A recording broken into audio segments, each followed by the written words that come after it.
Tujuh kawasan di Kelantan yang terdiri daripada jajahan ataupun daerah di Kota Baru, Pasir Mas, Pasir Putih, Bacok, Macang, Tumpat dan Tanah Merah dikenakan Perintah Kawalan Pergerakan PKP bermula hari ini hingga 29 April ini.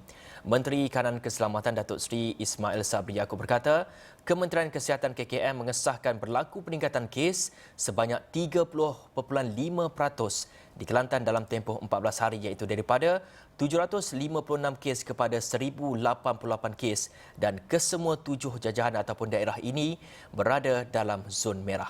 Dan untuk mendapatkan kupasan lebih lanjut, kita bersama Wakil Esrawani di Kelantan, Muhammad Muhammad di talian ketika ini. Muhammad, boleh gambarkan bagaimana perjalanan PKP di Kelantan setakat ini? Baik, terima kasih Hafizi di Bukit Jalil. Hari ini secara rasminya Perintah Kawalan Pergerakan telah pun terlaksana di 7 daerah di negeri Kelantan ini dan malam tadi bermula sekitar jam 12.01 sekatan jalan raya melibatkan sempadan dan juga lokasi yang ditetapkan sebanyak 13 lokasi sekatan jalan raya telah pun diwujudkan, di mana sekatan jalan raya pada kali ini membabitkan lebih 500 anggota polis dan juga dibantu oleh anggota rela. Dan sepanjang Perintah Kawalan Pergerakan, aktiviti rentas sempadan, rentas daerah tidak dibenarkan melainkan mereka yang mempunyai surat kebenaran yang diluluskan oleh pihak polis sahaja dibenarkan untuk merentas daerah. Dan seperti yang diperkatakan oleh Ketua Polis Kelantan, Datuk Syafiee Mamat, surat kebenaran untuk rentas daerah ini memerlukan surat yang baru dan surat yang sebelum ini pada Perintah Kawalan Pergerakan yang lalu tidak terpakai.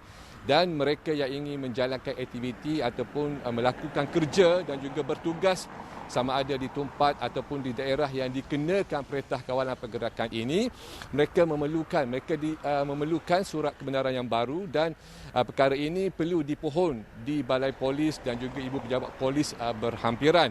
Dan untuk makluman juga, sepanjang Perintah Kawalan Pergerakan ini juga, Majlis Agama Islam dan Adat Istiadat Melayu Kelantan ataupun MAID juga telah pun menetapkan SOP di masjid-masjid dan juga surau, di mana sepanjang Perintah Kawalan Pergerakan yang bermula hari ini sehinggalah 29 April depan, hanya 70% jemaah dibenarkan bersolat, sama ada menunaikan solat fardu ataupun sunat tarawih dengan kapasiti 70% berdasarkan kapasiti masjid. Begitu juga di musala yang ditetapkan sekitar 50% berdasarkan kapasiti surau dan juga musala. Dan seperti biasa, SOP yang ditetapkan di dalam ruang solat adalah setiap jemaah itu dipenjarakan fizikal sejumlah 1 meter dan mereka juga dikehendaki membawa sejadah dan mereka juga dikehendaki memakai pelitup muka sepanjang berada di dalam masjid ataupun ruangan solat. Dan Hafizi, semalam tadi saya sempat mengikuti operasi dan juga pemantauan yang dilakukan oleh Ketua Polis Kelantan terhadap sekatan jalan raya yang dilaksanakan membabitkan daerah Tumpat dan juga Pasir Putih. Di mana apa yang dapat saya saksikan, kebanyakan rakyat Kelantan cuba untuk mengambil kesempatan di tengah malam ataupun di awal pagi untuk merentas balik ataupun merentas daerah ini. Namun seperti yang diperkatakan, budi bicara dan juga toleransi digunakan oleh pihak polis pada awal pagi tadi. Namun pada saat ini, pihak polis telah pun menguatkuasakan Perintah Kawalan Pergerakan dan tindakan tegas dan juga mungkin agak berat sekiranya mereka melanggar peraturan ataupun melanggar SOP yang ditetapkan, termasuk tidak membawa surat kebenaran, mereka akan dikenakan kompaun. Jadi ini satu ingatan kepada rakyat Kelantan bahawa Perintah Kawalan Pergerakan yang dilaksanakan pada kali ini merupakan satu bentuk ataupun satu tindakan yang serius bagi menangani dan juga bagi melandaikan wabak COVID yang dilaporkan semakin meningkat di negeri ini. Dan seperti semalam dilaporkan sekitar 221, kemarin juga angka yang agak tinggi dan kumulatif juga akan dilaporkan juga semakin meningkat.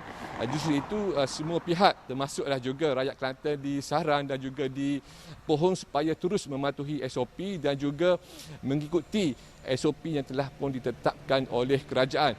Dan semalam juga saya dimaklumkan pihak berkuasa tempatan mungkin akan mungkin akan mengeluarkan satu SOP yang baru berhubung dengan penjualan ataupun aktiviti makan, termasuk makan colek di restoran ataupun kedai makan.